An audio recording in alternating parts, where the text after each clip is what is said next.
I'm Jake Spano. I'm the mayor here in St. Louis Park, and want to thank everybody for joining us tonight. If you have not yet gotten at a dilly bar, blue cooler, Janelle right over there, blue cooler, white top, she'll set you up. So make sure you get one of those. Tonight, we are honored to have Commissioner Myron Frans here with us tonight from the state of Minnesota. He's the governor's budget director, budget commissioner, I should say, and he is here to talk a little bit about the Minnesota state budget and things they fund, but really more than anything, he's here to listen to all of you talk about what you want to see the state funding. And I think it's really, really important to understand the tight connection that cities and states have. And you know, the state funds certain projects. The Highway 100 reconstruction, for example, is a big one that's been going on in our community. But also in little ways, the good management of the state's budget affects the city budget. So I'll give you an example. Several years ago, when the state wasn't doing so well, the state lost its AAA bond rating. And most cities are bonded on the assumption that if a city defaults, the state will pick up that debt. And so when the state lost its AAA bond rating, almost every other city in the state lost its AAA bond rating, which meant borrowing was more expensive and more costly for taxpayers. Now, in our instance, knock on wood, thankfully, we did not lose our AAA bond rating. We were one of the few cities that didn't, but it does give you a good example of why making sure that the state's budget is managed properly and that the state's credit is in good standing is important to cities, not to mention all of the projects and things that they fund in cities, which are numerous. So I'm just here to say welcome to everybody. You're going to hear from a few of our elected representatives, but before we do get started, there's a couple of people that I just want to recognize really, really quickly. And that is Karen Waters, who is standing in the back with the SLP t-shirt, who's now like live tweeting the meeting. She's on our school board, and seated in front of her is Aston Osai, who is the new superintendent of schools in St. Louis Park. Aston. We are very, very excited to have him in our district. I've met him a few times and gotten a chance to work with him a few times, and he's been a phenomenal asset already, and I'm looking forward to working with him more in the future. So, I believe I was given 3 minutes. I think I have exceeded my 3 minutes. So with that, I'm going to introduce our state senator, Senator Ron Latz. Thank you, Mayor. Okay, stay behind the yellow line. Stage directions, I think I can handle that. Just welcome the commissioner to my favorite park in St. Louis Park. And you can see why, just looking out here, how gorgeous this is. And I remember years ago when I lived over in Newport-on-Severn, I used to come to the Shakespeare performances down here. Some of you may remember that. And I also see at least one familiar face from Summer of Love at the Wolf Amphitheater, the big concert that we had out at the Veterans Amphitheater in Wolf Park. So a lot going on in St. Louis Park. A lot of it has been connected in one way or another to state funding.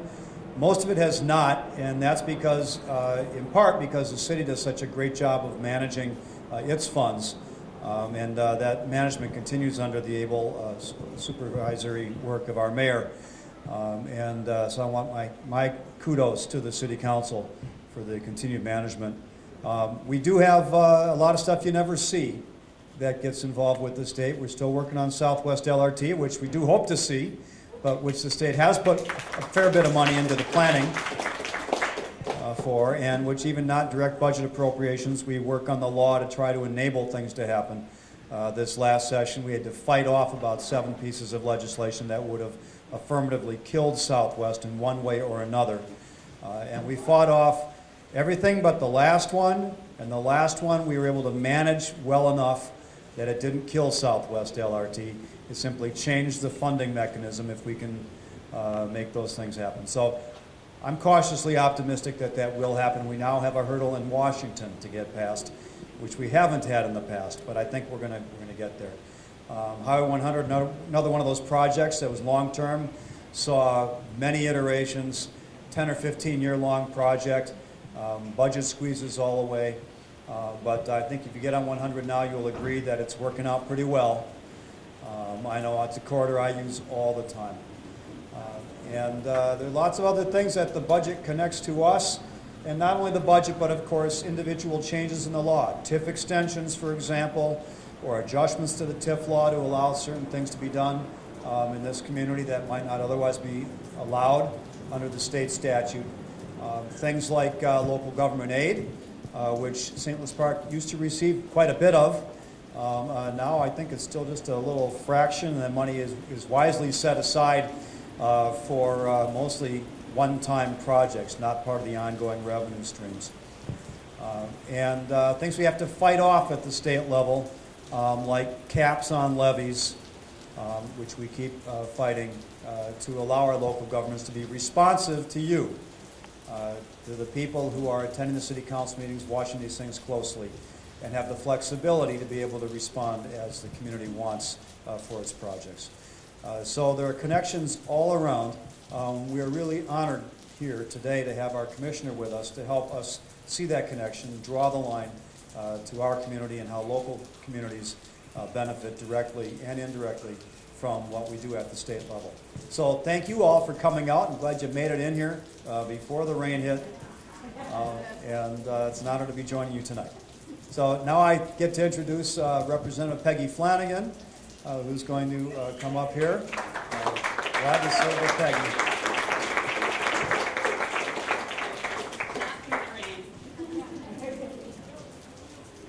Thank you, Senator.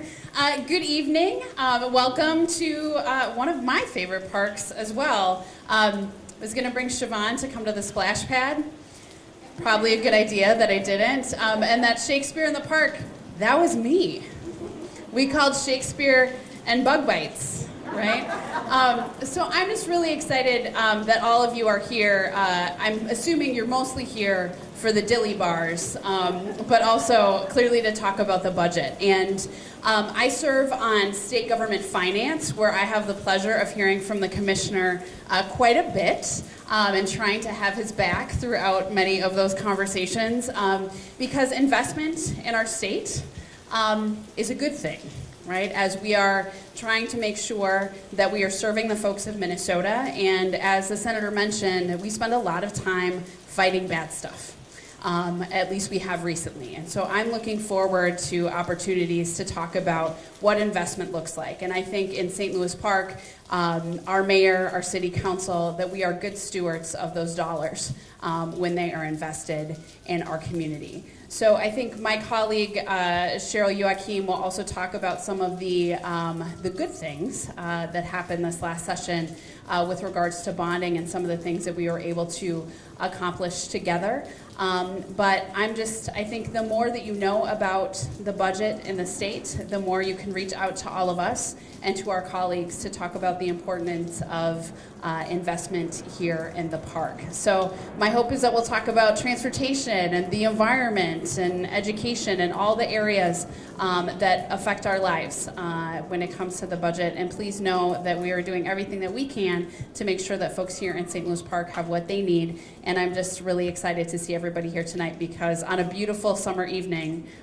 talking about budgets. We are a special, unique group of folks. So thank you for being here, and I look forward to this conversation. And I'd like to introduce my partner in not crime, but in justice, Representative Cheryl Youakim.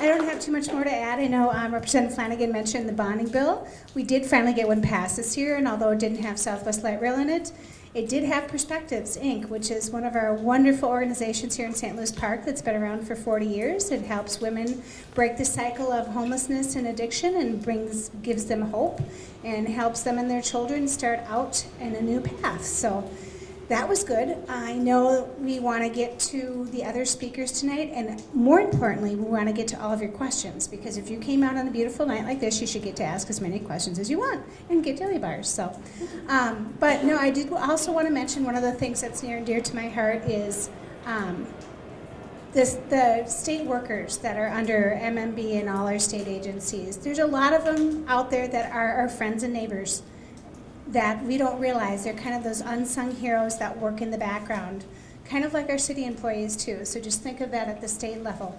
And I know that this year, some of the budgets that first came out were cutting over 3,500 to 4,000 of those folks. So we had to fight back against those a little bit because without employees, the work doesn't get done.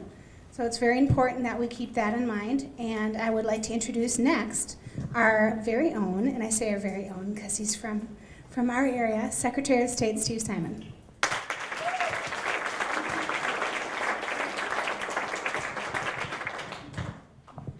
Thank you very much. It's great to be with you. Some of you know that before I was Secretary of State, I had a fantastic job. And that job was to be state representative for St. Louis Park and Hopkins, which was really experience and an honor of a lifetime. So it's great to be back. I never left, but it's great to be back here at a great park. My son, too, loves the splash pad, although not tonight, of course. I wanted to say a little bit about my job and how I think it relates to everyone in the community. So as Secretary of State, you know, I do a lot of things and our office does a lot of things, but I like to say that I'm in the democracy business. And what a time to be in the democracy business. Am I right? So we oversee the state election system in our office. And elections don't just happen by accident. People make them happen. It's not robots, it's not machines, it's not computers, it's people. It takes over 32,000 election judges to run an election in Minnesota. That's an army of people. It takes an elections administrators. It takes people tallying the ballots. It takes all kinds of people. And it's something that we tend to take for granted, right? We show up for an election, either at a polling place or we send in an absentee ballot or some such thing. And in the end, we sort of have some trust that things are going to go well. In fact, Minnesota, as you may know, has had a really good record when it comes to democracy. We recently returned to #1 in voter turnout in America. Give yourselves a hand. Okay. And I have a theory about why that is, why Minnesota returned #1 now. We were #1 for a long stretch and then faltered a little bit in recent years and got back to #1. Why is it? Part of it is because of the laws that we've passed, and you owe a debt of gratitude to the 3 legislators here for doing their part in that. Part of it has to do with the culture that we have in Minnesota, which I think tends to reward and encourage voting. But there's a third thing that I think accounts for our high standing when it comes to voter turnout, and that is that people in Minnesota have a fundamental confidence in the integrity of the voter system, of the voting system, of elections administration, of those election judges, of the elections administrators. They aren't bought off. They aren't corrupt. They are fair, honest people trying to do the right thing and administer a fair elections. But let me give you one example of how the state very recently, this year, intervened in a financial way to provide resources to make future elections run better so that hopefully we'll have many more years of #1 in voter turnout. So let me talk about elections equipment. I know, seems dry, seems technical. Stick with me. This is a group that likes dilly bars and the details of public policy, okay? So we have aging elections equipment in Minnesota. Now why does that matter? Well, if the stuff starts to break down, you're going to have breakdowns and frustrations and delays at the polls in getting the voting and election result, etc. And you're going to make the system more prone and more open and more vulnerable to mischief, whether it's hacking or other forms of interference. So we looked at what's going on in Minnesota, and here's the problem in Minnesota. The problem is we've got aging stuff. It's getting older. It's showing its age and its wear and tear. The federal source for that money that had funded the last round of election equipment purchases dried up. It's gone, and it's not coming back. And it's a mandatory function of government. So elections administrators, whether it's in the city level or at the county level, they're in a box that's not of their own making. Aging stuff, getting older, expensive to replace, the funding source previously has dried up, and it's a mandatory function. Unlike a park or a trail or something else that a city or county government can choose to do or not to do in a given year, they can't choose whether or not they administer elections. They have to do it. So our office led an effort statewide, a bipartisan effort, to come up with some money to help defray the cost at the local level of replacing this aging and very important elections equipment. And with thanks to all 3 legislators here, and really, and I'm saying this not just because he thought of this meeting, but particular thanks to Commissioner Myron Frans. Really, can you give him a round of applause? And that is not just that is not just me saying that. He really went to bat, he and his staff, for this particular idea. We now have $7 million of new money from the state of Minnesota to help folks all across the state, at the city, county, in some case township level, buy new elections equipment. It's going to keep our elections safer. It's going to enhance and maintain the integrity of those elections, and it's going to help get us back to number one for many years to come. So that's one example, just one that I wanted to present to you today, of how all those spreadsheets and all those decimal points and all those numbers really make a difference in our communities and to our way of life in Minnesota. I'm pleased and proud to be here tonight and happy to hear what you have to say after this. Thanks a lot. And I think I'm here to introduce the person for whom I just summoned applause, but I'll do it a second time, and that is our really great Commissioner of Minnesota Management and Budget. He is the budget guru, among other things. Before that, he was Commissioner of Revenue. Before that, he was enticed into state service after many, many years as one of the Twin Cities' premier attorneys in private practice. So it's my privilege to introduce the Commissioner of Management and Budget, Myron Frans.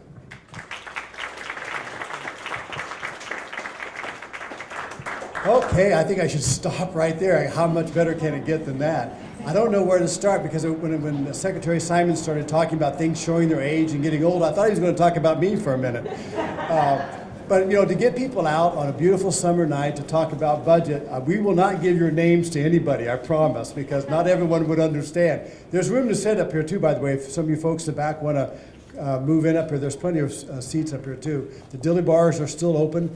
Well, let me just I just want to give you a 1-minute overview of what I do, and then I want to give you some information about where we are with the budget and the economy and some basic stuff, and then let's get into it, because I really came here to listen to your concerns, because we really need to know, you know, how this is all working. You're the folks out here that are working, that are living in this great state and in this great particular Senate district, and you're paying taxes, and you have jobs, and you're really supporting families, and we want to make sure that we listen to what it is that you think are the critical values, because as much as the spreadsheets are what I do, budgets are full of values too, and you really make commitments on a budget based on what your values are and what you want to accomplish.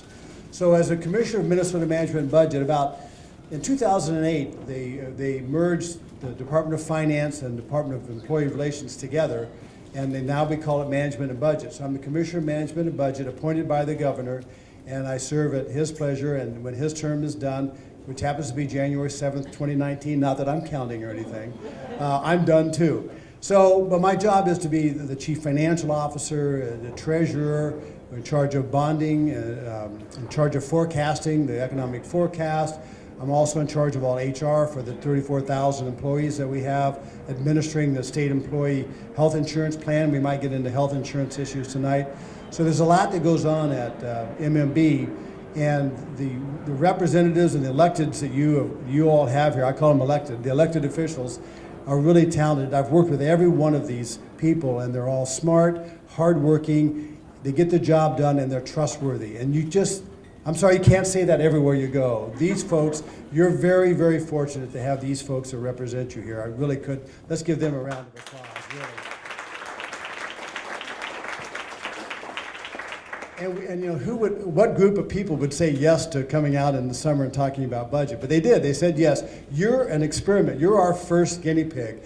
We don't know exactly. So I've got some notes. We're going to do some ways to get some questions going and talk about what's going on. But we really want your feedback. You know, what can we do? What more information can we give you that would help these debates or these discussions in the future? Because we're going to try to take it on the road and go around to some more places and find out what other people are thinking as well. So we really appreciate your willingness to be sort of the guinea pigs.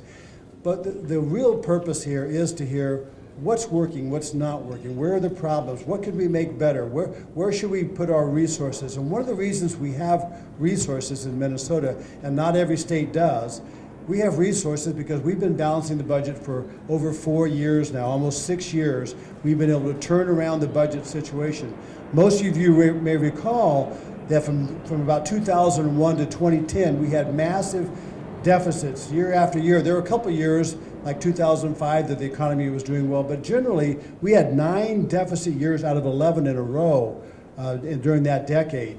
And one of the things that Governor Dayton ran on was the fact that he felt that we had a mismatch. We didn't have an adequate revenue source. And that's why in 2013, he proposed that we increase the income tax in the top tier. We added the 4th income tax tier, 2% increase for the top 2% wage earners. And ever since then, we've had enough money to have a balanced budget, and with resources, almost $1 billion every year to invest in education, clean water, transportation. So you may also ask, though, sort of where's the economy and how are we doing overall? Well, you all know the economy. You can read the paper and you see what's going on as well as I do. On Saturday, it was just reported that we had a 2.6% GDP growth in the second quarter of 2017, and that's pretty good. That's better than what a lot of people thought it was going to be. So from what I hear of the economists, what they're saying is we're continue to be in a moderate growth situation where jobs are growing, income's growing. The Minnesota economy is so unusual because it really mirrors the U.S. economy. So when the U.S. economy is doing well, Minnesota typically does well. And so we're doing okay. Obviously, there are some folks who are still struggling. We need to think about that. But we're doing okay, and the projection is it will continue to grow at 2.4%, maybe even 2.8% in the future. There's a lot of variables in that future. But right now, we're sitting with a budget. We still have about $160 million on the bottom line from this last session. We have about $2 billion in our rainy day fund. So if the economy does go down, we have about a $2 billion reserve fund to use in that situation. Now, the other thing, though, is you might think, well, we just had a budget year. Why are we out here talking to you and asking about budget issues in a non-budget year coming up? I guarantee you there will be budget questions come up. They always come up in every session, and we want to make sure that we have the information to help protect those investments that you think are important or that should be added to. And so one of the things we'll do when we get the little wheel going, we use the wheel to make sure. You don't seem like a shy crowd or a bashful crowd, but sometimes we need to get the questions going. But we'll see how that works and just make sure that everybody has an opportunity to ask questions. So we'll ask you to kind of keep your question pretty succinct so we can move on to other people and make sure everyone has a chance to ask questions. So part of your job is to give us feedback tonight. The other part is you need to take your worries and give them to me. You need to make me not sleep at night so that I can worry about what you're worrying about. And that's kind of what we do. When we work in the state government of public services, we worry about the things that need to be done. We worry about the things that aren't getting done, where the holes are, where people aren't getting the services or the things that they need. And that's really what keeps us up at night. So if this works really well, we'll get some good feedback, and I'll be sleepless for a few nights, and we'll see how that goes. So let's get started and start talking about the. Someone want to? Do we have somebody? We need to have someone turn the wheel to give us a topic area. So what I'll do is I'll hit a topic area. I'll give you a few little facts, and then we'll just see if people have a particular question about that topic area, and then we'll do that for a while, and maybe people will just want to go and ask their own questions anyway. We want to make sure. I thought for sure we'd have a youngster up here to spin the wheel, but why don't you spin? You're kind of a youngster. Just spin that baby.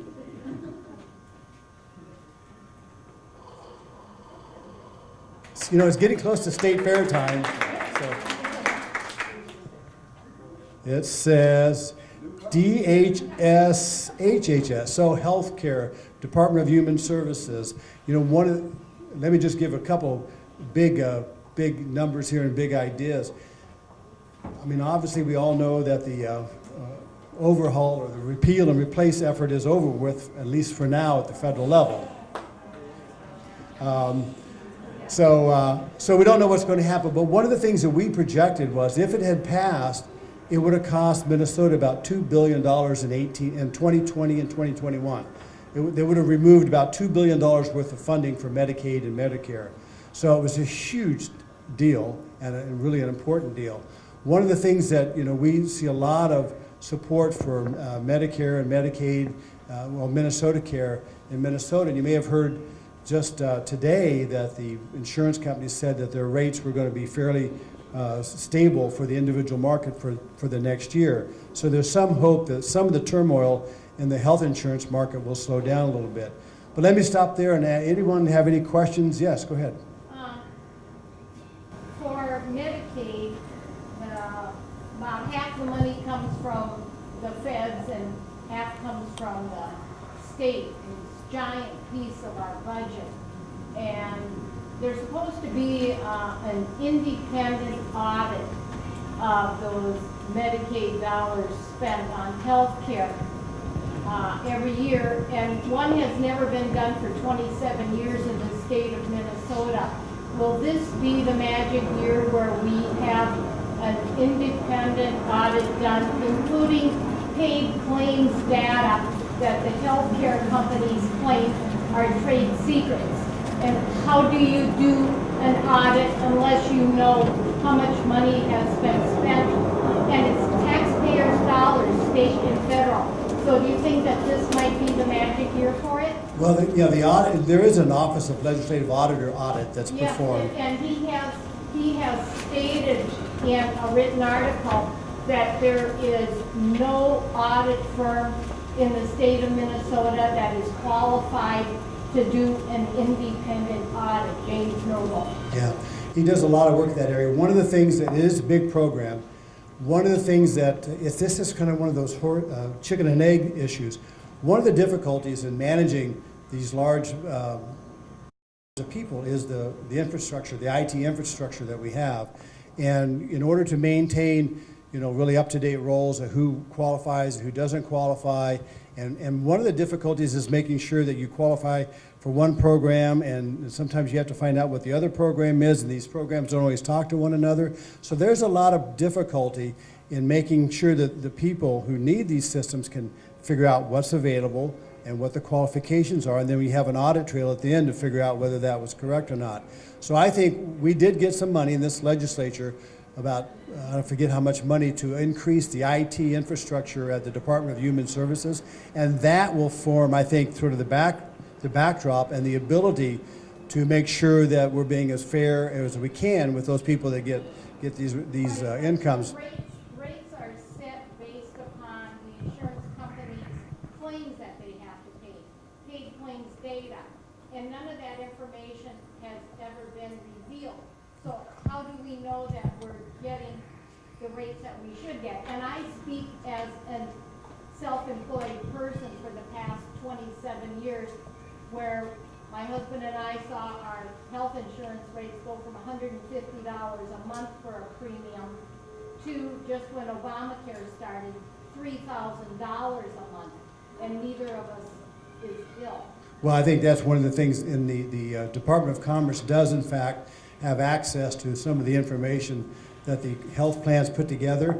And I think one of the things they do when they, just this last week, the health plans submitted their rates for 2018 for the individual market. And part of what the Commerce Department does is review their claims paid and their claims history. So I think one of the things that we all want to make sure that we do is that we have an adequate oversight of that area. But any other questions? And yes? So the rates that were released today showed a real positive response for the 5% in the individual market if the state ponies up more of that reinsurance money. And while I'm sympathetic to those people in the 5%, those are tax dollars that could have been spent somewhere else. How about if the insurance companies do their own reinsurance? Well, in fact, the governor proposed that they participate in the reinsurance market with a fee structure. The reinsurance bill that was passed cost over $500 million. I forget the final, it's like $542 million. We simply can't afford to do that every year to shore up the individual market, right? There's not enough money in the general fund to do that. So I think one of the things we're going to see is that if it does, well, frankly, this is a federal problem. The federal government should help provide a national reinsurance program. You can only do this effectively and cost effectively with a law of large numbers. And the more you do it on a national level and let the states participate in that reinsurance market, that's what makes sense. And for every state to do it on its own, it's just really, it's impossible to do from a fiscal standpoint. So I think one of the things we're going to try to continue to do is seek a federal adjustment to the reinsurance pool that everybody participates in, all states. Because you're right, we cannot afford every year to try to fix this one. It's an important problem, but it's just one problem. Any other questions in health? Yes, sir. My name is Tom White, and I happen to be a veteran for peace. And there's a real elephant, every time I come to a meeting on finance, there's a real elephant in the living room, is the national budget. We are the only country in the world without universal health care. We're talking about universal health care. The national budget comprises, we put into our tax money about $1.5 trillion for what we call a discretionary budget, of which there are 22 departments, one of which is the Department of Defense. The Department of Defense for the United States gets $700 billion a year, which is more than almost all other countries combined. And 54% of the discretionary budget, supposedly to be put out to the 22 departments, the Department of Defense gets 54%. The rest, the other 21 departments, Human Services, Health, and gets the other 46, split the other 46%. And it's just unbelievable that we spend $700 billion. The next country to us in military spending is China at $210 billion. Russia spends $60 billion, but $750 billion, and we still are the only country, as I say, without universal health care. And the cost of Iraq and Afghanistan in the last 15 years has been $1.5 trillion. $1.5 trillion, and I think Myron even said we don't have the money. We have the money, but that $1.5 trillion would have provided universal health care for every American for the same 15 years. Now, do you want to trade off our involvement around the world in every military thing, or do you want universal health care? And they've pulled the wool over our eyes so badly that we don't even mention at a meeting like this. And I asked at the last meeting a year or two ago, how much do we get assessed for the military spending, and nobody knew. But in fact, does anyone, the current budget, the deficit, I mean, is about, how many trillion is it? Does someone have that? It's 18 trillion, I think, is the debt. And so right now, the problem, there's not only a problem with the size of the current debt, it's the fact that it eats a big portion of every year's appropriation. So when the Department of Health or our parks have to compete with just paying the debt off every year. So we're going to see a real need to make sure that the debt continues not to grow. And I think it's an important point. So we go to another. You were exactly right. 70% of the buildup in the national debt of 18 billion has been the military. The military. Only the military spending. Oh, same one. We're not doing the same one again. Or anybody else? How about transportation? Both the mayor and the senator mentioned. I think Highway 100 and Highway 169 were each about $60 million to do something like that. The federal government paid a little bit north of 80% of both of those projects to do the $60 million for Highway 100 and the $60 million for Highway 169. But, and Senator Latz mentioned, there's also the need to do something about our infrastructure in terms of the transit, the light rail transit that we need to get through. We finally have the money in place for that. But the other thing that we're seeing now is the need, I think, the Metro Transit raised the fare by, what, a quarter, I think, 25 cents, starting in October, which is, you lose riders when you do that, but they haven't changed it since, I think, 2008.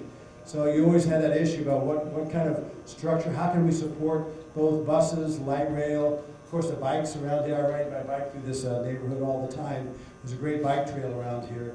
So anybody else have any concerns or issues about transportation they want to share? Yes, sir? I noticed we can barely hear you because of the airplane noise. It would be really great if you would go back to the governor and say, listen, this noise problem is serious and it's taking away from our quality of life. It's taking away from our enjoyment. And it's not a shared problem.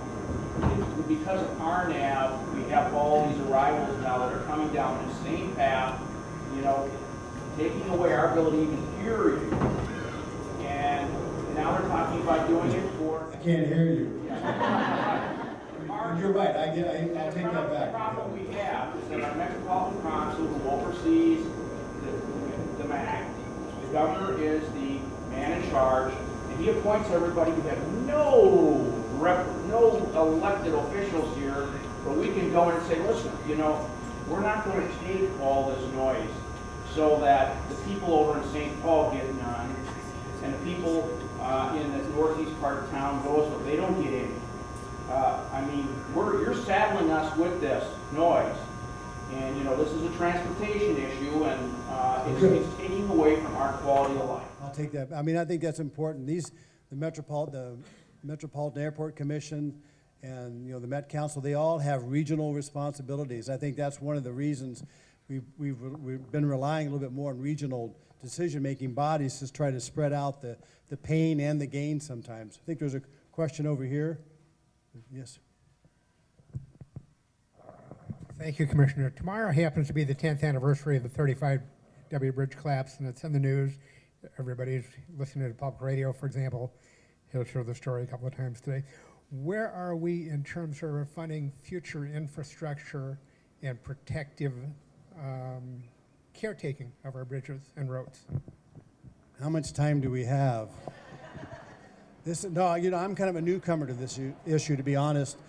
I didn't realize how serious our infrastructure, our bonding was behind. But it's not just roads and bridges. People talk about roads and bridges as the main thing to do. It's clearly important. The lights are back. Okay, so really important. But also are the state university, the Minnesota State campuses around the state. We have a lot of public buildings that we need to take care of. We're simply not taking care of the infrastructure in general that we need to. In fact, most of the time when we build a new building, we don't set aside some money in the future to keep that building up to date. And we just let things go and go and go. We had to put a new roof on eventually. So I'm really concerned about the overall infrastructure need. Now, the governor in particular wanted to see some new money come in to do the roads and bridges and the transit. He wanted to see an increase in the gas tax specifically dedicated to roads and bridges, and he also wanted to see an increase in the sales tax for the Twin Cities area to help fund the light rail. And those kinds of funding mechanisms are critical. We don't have enough money in the general fund to take care of the infrastructure, because if you're going to do that, you're going to take money away from education, money away from health care, money away from clean water, you name it. The general fund is pretty much not tapped out, but we really have a lot of issues already there. So the idea of infrastructure, if we can't figure out a way to fund our infrastructure needs, and one of the things we do now is we use the highway transit funds. We use those for a lot of the infrastructure building, and that was some of what was used, I think, on Highway 100 and 169. But everyone admits we have a $6 billion infrastructure problem that we need to solve in the next 10 years. And you cannot do that out of the general fund. It's just not possible. So we need to figure out a way to do that. Thank you again. As a follow-up, thinking about the Minnesota 2020, Minnesota 2030 groups that are working on those kinds of longer range forecasts, what would be your bottom line in dollars to get us to a safe place? For what program? For the infrastructure you're just describing. Wow. Well, it's funny because I think about what we need and what I think we should have, and then I think about what we politically can get, so I sometimes keep readjusting that number. But we need to have bonding bills at least the size of $1 billion or more each year for a while to catch up. I mean, we just got in the bonding requests from state and local and the state agencies and the university and Minnesota State colleges and universities. It was over $3 billion in needs. And this is very little new stuff in this. This is primarily fixing stuff we already have. So, this last session we did do some new things. There's a new building up for the University of Minnesota Duluth and one at the University of Minnesota Twin Cities campus for the medical school. But by and large, most of the bonding bill, the $1.8 billion or $1 billion bonding bill we have, is for fixing the stuff that we have. So we need to do, I think, at least $1 billion a year in bonding for a while. Yes, sir. It seems like infrastructure projects are being politically attacked more and more in the form of stealing money from my part of the state and giving it to those undeserving whatevers in other parts of the state. How do we defeat that brain? Let me decide. That's a great question. I mean, I think You know, bonding bills require supermajority, and so you have to have some minority support. That helps. I think that helps so that whatever party's in charge, they have to listen to the minority party to get a bonding bill passed, which means they have to take into account some of these things from different districts.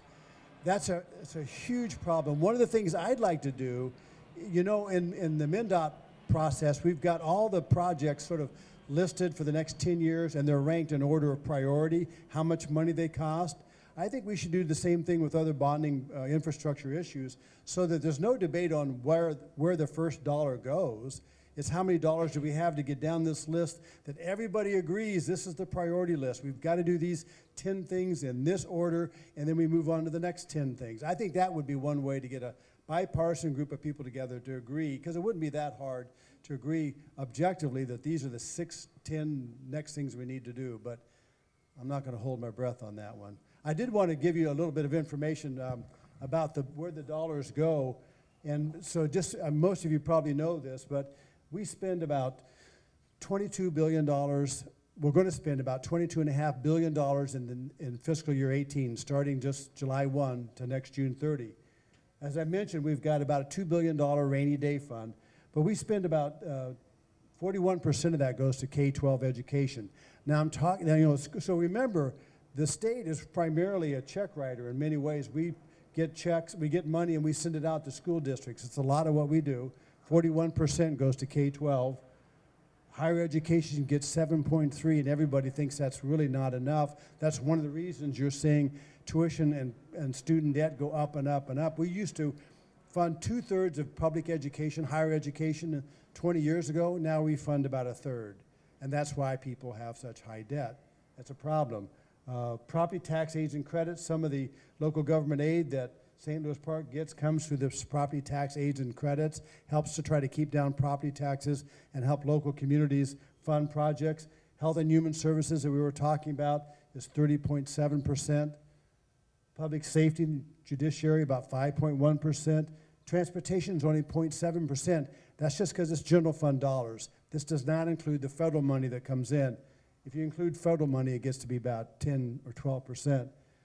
Environment and ag, about 1%. Housing and commerce, about 1.2%.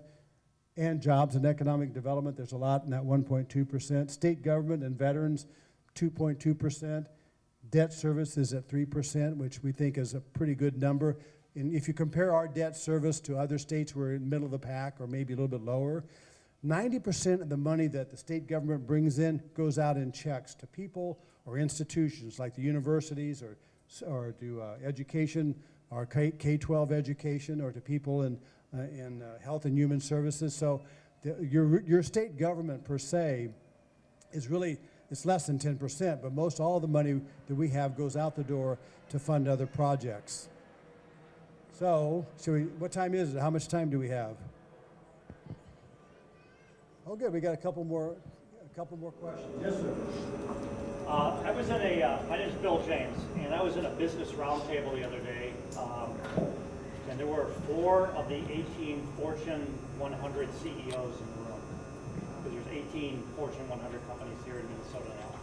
Which is a great thing. It's a great thing. It's actually up from a low of 13.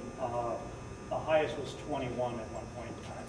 But their top 3 concerns that they brought forward in terms of economic growth from their perspective fall on talent, available talent, particularly hiring students that have fundamental understanding in science and technology, engineering, mathematics, the STEM side of the business. Number 2 is infrastructure.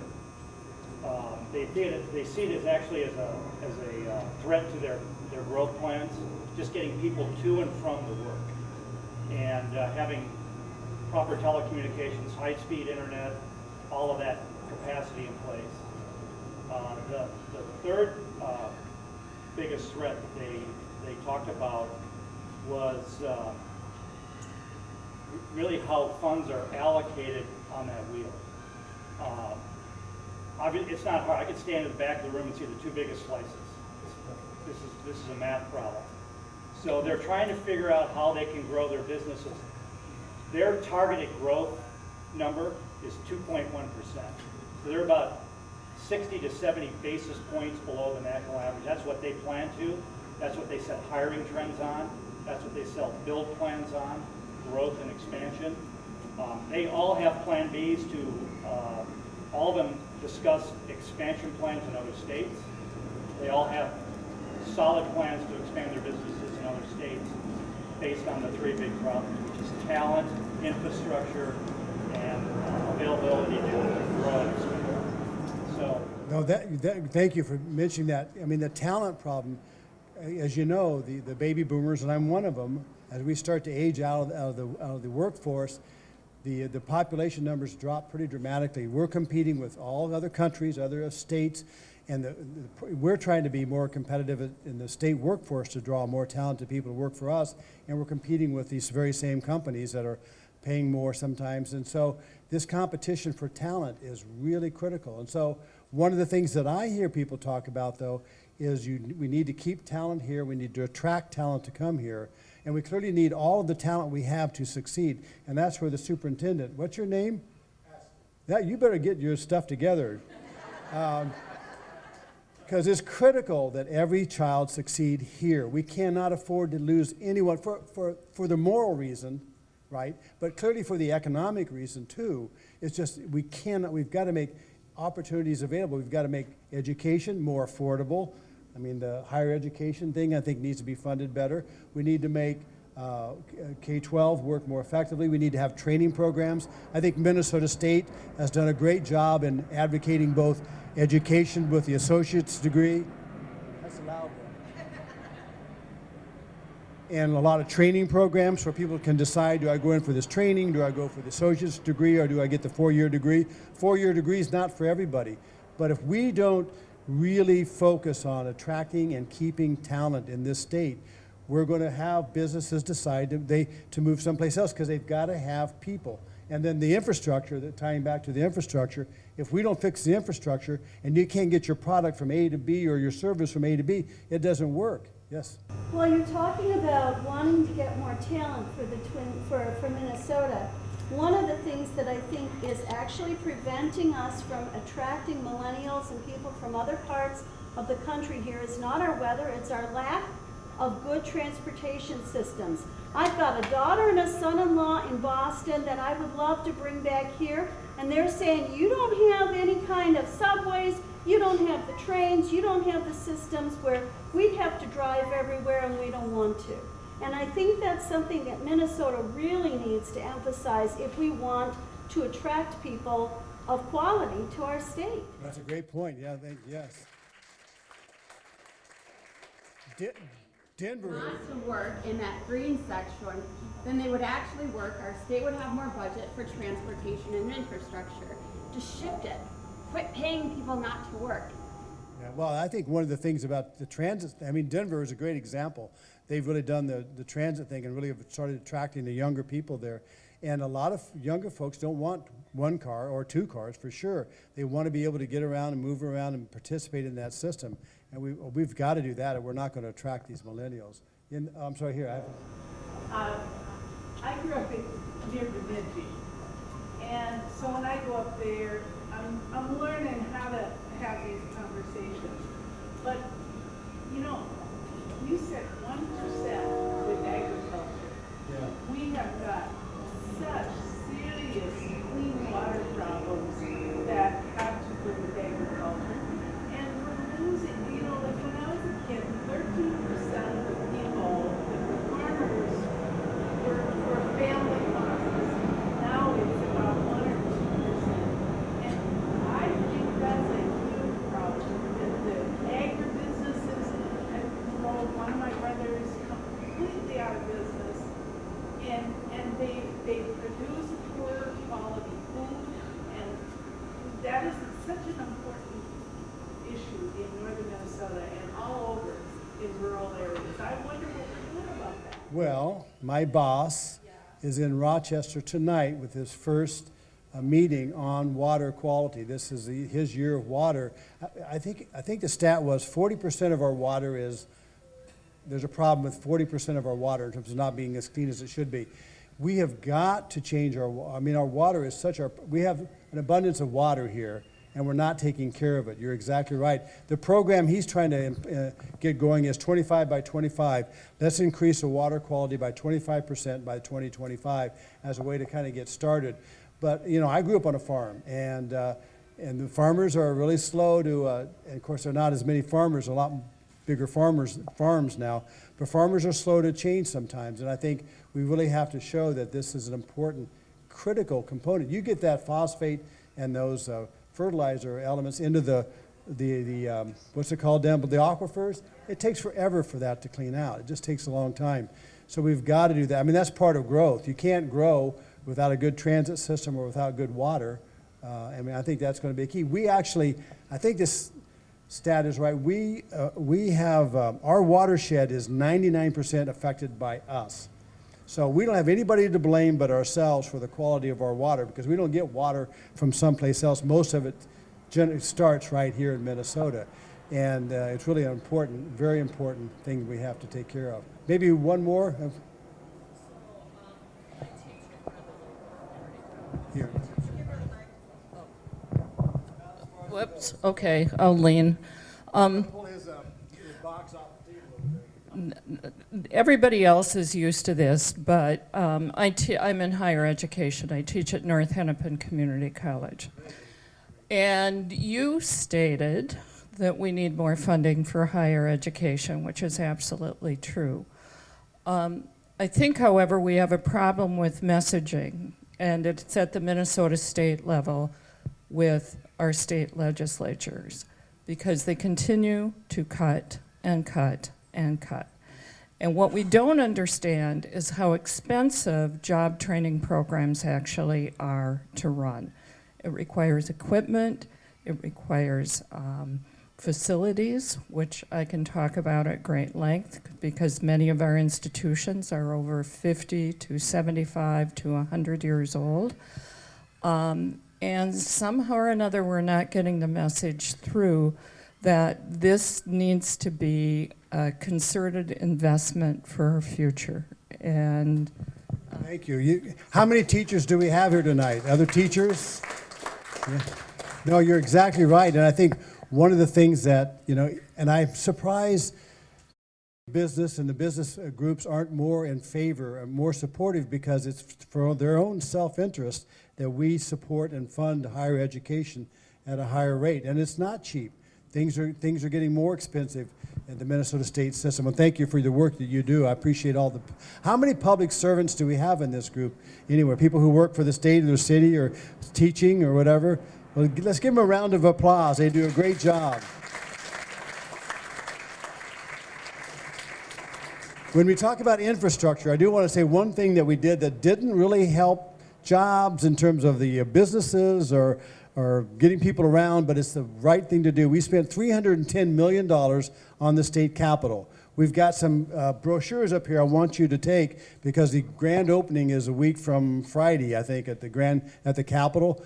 You take a look at this, and if you can come over, please take a look at it. The people, the workmanship that people put into that building is just remarkable. It's a beautiful, beautiful building. Cass Elliott just designed, I think, one of the best capitals in the world, and we're so lucky to have it. And thank God we were able to reach a bipartisan agreement and get that done several years ago, because it was literally falling down. So please take advantage of that. I'm going to be able to stick around for a while, but I do want to end this thing on time. The other representatives will be around for a little while. Please come up, give us your questions. But this is a really great start. Thank you for helping us get started, and I appreciate it. And I will not sleep tonight, I promise you. I don't promise anything else, but I promise that. Thank you.